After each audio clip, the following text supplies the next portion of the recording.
Hello and welcome to the Real Estate Macro Podcast. I'm your host, Douglas Dow. Joining me today is my good friend Margaret Morgan. Margaret, welcome to the call. Hi. And for those who don't know you, tell us a little bit about what you do, Margaret. I am a real estate broker in Summit County, Colorado, up in the mountains near ski resorts. And kind of moving from the typical residential into more commercial and more development opportunities. Oh, very nice. So moving into the commercial side as well and having some commercial opportunities going currently. Yeah, absolutely. We're trying to work with some clients and put together some workforce housing developments. It's something that's desperately needed in, all areas, but especially in some of the mountain towns and the resort areas. Especially with the Airbnb taking a lot of the product offline. I guess that's a really hot topic in that neck of the woods. It is, and just with the market and the way the prices have changed, the people who are working in the resorts aren't making enough to buy $1 million place.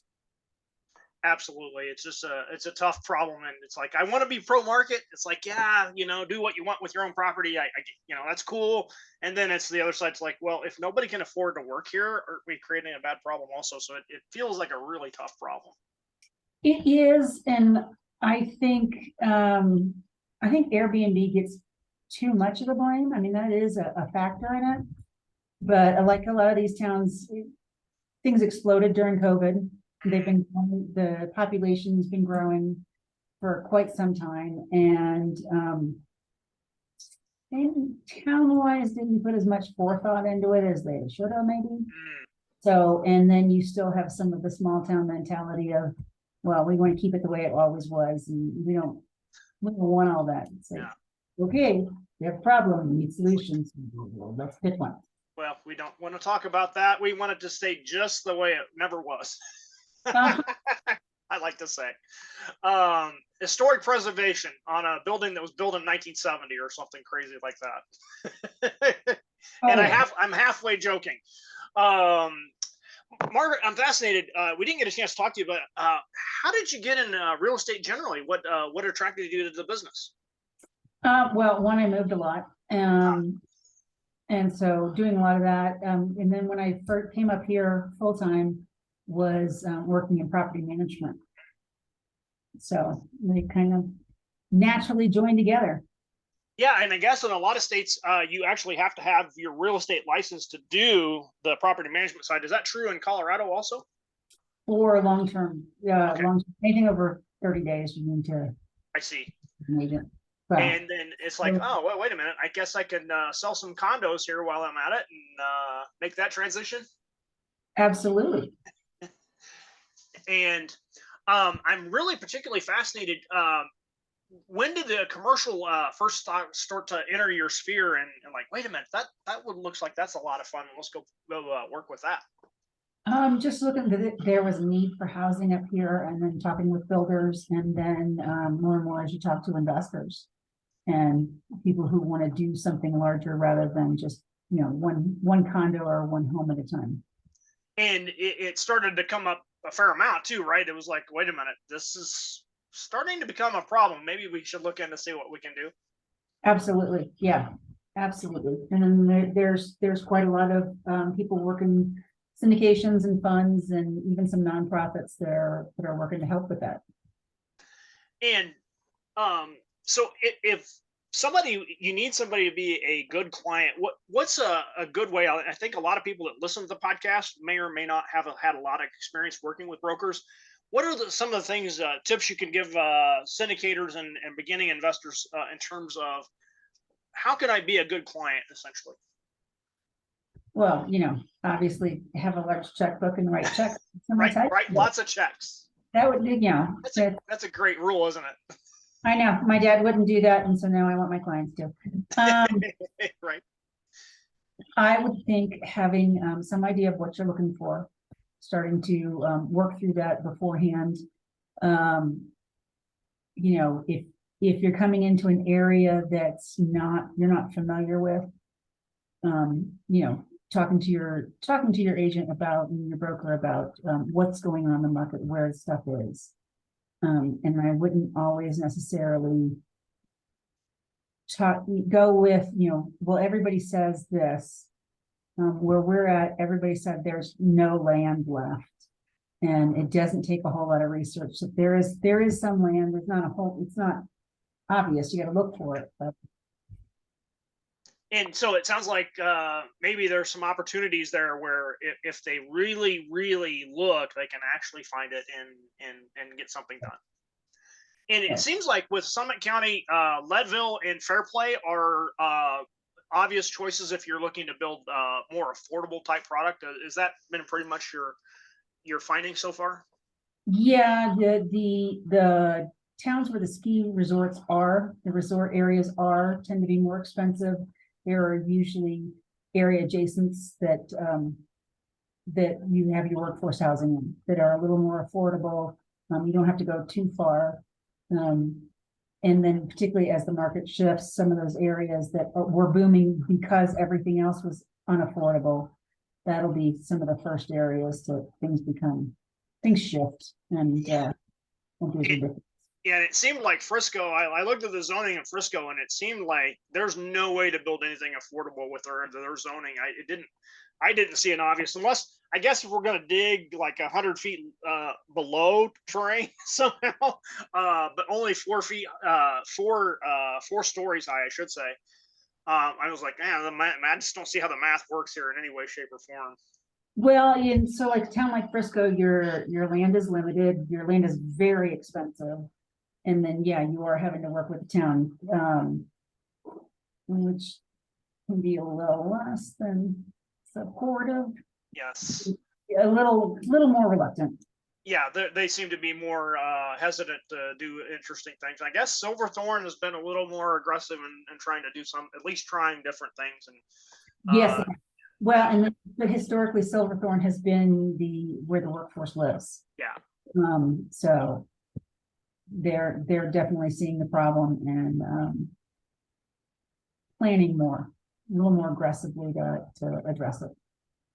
And I'm fascinated that as of recording this, it feels like we're kind of in an in-between pocket between crazy hot market and sellers understanding this isn't the same market. Are you still finding the sellers have a different mindset than the buyers, and a pretty big gap between so far? There's a lot of buyers that have been waiting for this market, waiting for the things to shift and cool down a bit. And so they're ready to go. And the sellers are still looking at, the sales from 6 months ago, which were still crazy. Yeah. Which don't apply at all. Those rules don't apply at all anymore. It's just like, this is a different market, friends. We need to think of this differently. Yeah. Oh yeah. And so it takes everybody a little bit longer to get to the same place. Yeah. That does seem like it's gonna have to change in the next 6 months, but it'll be very interesting to see how that goes. Well, yeah, and it's been just like a couple of years ago where, yeah, let's use our crystal ball because we all saw that coming. Oh, no kidding. It's like, yeah, I'm sure 8% is what you had on your pro forma, right? Mm-hmm. Yeah, I don't know that anyone's all that coming, really. I think it'd be tremendously wild if you had something like that on your bingo card.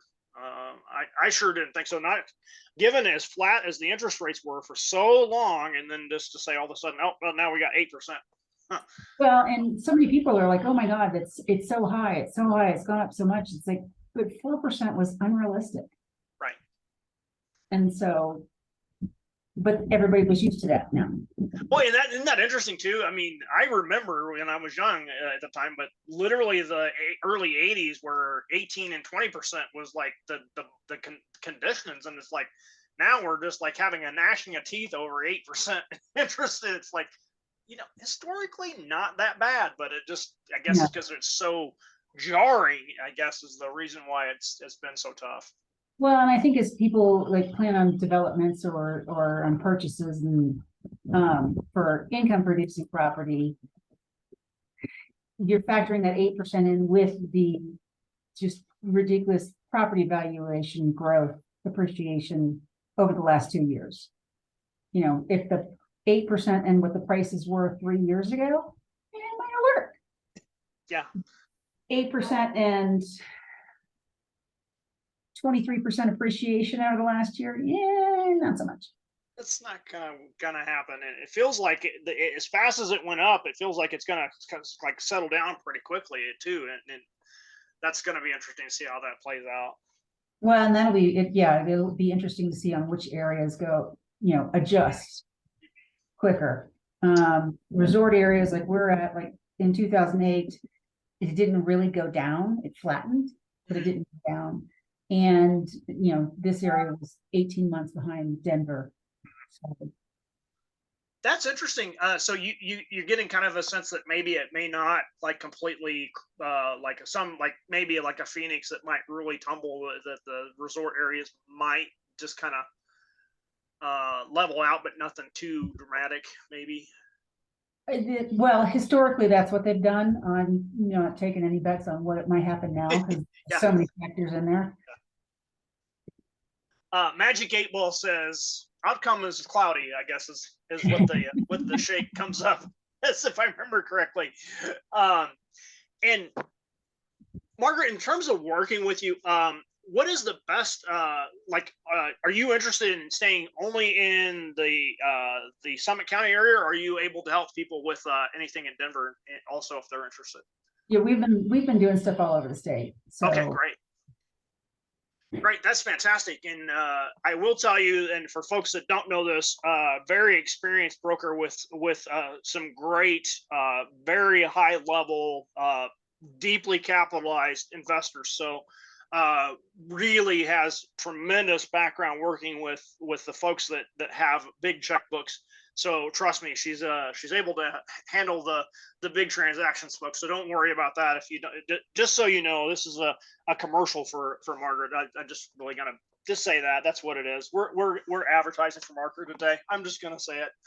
Oh, shucks. Well, Margaret, thank you so much for joining us. Is there any question I should have asked that I didn't? Not that I can think of right now. And finally, what is the best way to get a hold of you? You can find me on LinkedIn.